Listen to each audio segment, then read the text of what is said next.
This is Poetry Every Day, presented by Overlook Tutorial Academy. Today's poem is the classic Account of a Visit from St. Nicholas by Clement. 'Twas the night before Christmas, when all through the house not a creature was stirring, not even a mouse. The stockings were hung by the chimney with care, in hopes that St. Nicholas soon would be there. The children were nestled all snug in their beds, while visions of sugar plums danced in their heads.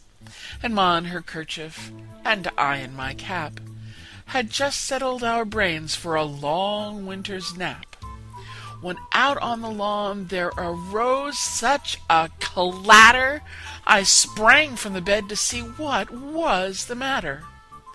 Away to the window I flew like a flash, tore open the shutters and threw up the sash.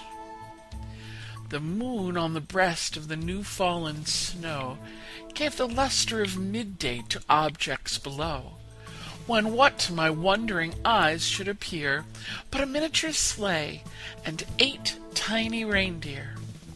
With a little old driver so lively and quick, I knew in a moment it must be St. Nick.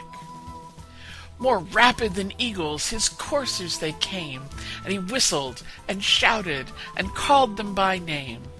Now Dasher, now Dancer, now Prancer and Vixen, on Comet, on Cupid, on Donner and Blitzen.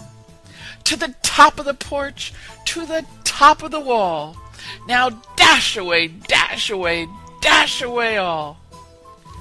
As dry leaves before the wild hurricane fly, when they meet with an obstacle mount to the sky, so up to the housetop the coursers they flew, with a sleigh full of toys, and St. Nicholas too. And then in a twinkling I heard on the roof the prancing and pawing of each little hoof. As I drew in my head and was turning around, down the chimney St. Nicholas came with a bound. He was dressed all in fur from his head to his foot, and his clothes were all tarnished with ashes and soot. A bundle of toys was flung on his back, and he looked like a peddler just opening his pack. His eyes, how they twinkled! His dimples, how merry! His cheeks were like roses, his nose like a cherry. His droll little mouth was drawn up like a bow, and the beard of his chin was as white as the snow. The stump of a pipe he held tight in his teeth, and the smoke it encircled his head like a wreath. He had a broad face and a little round belly that shook when he laughed like a bowl full of jelly.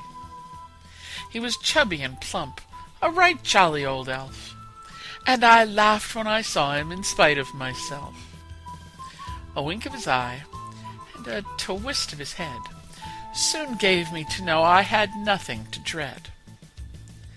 He spoke not a word, but went straight to his work, and filled all the stockings, then turned with a jerk, and laying his finger aside of his nose, and giving a nod, up the chimney he rose.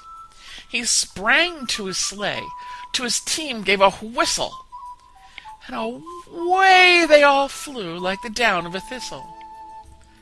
But I heard him exclaim, ere he drove out of sight, "Happy Christmas to all, and to all a good night."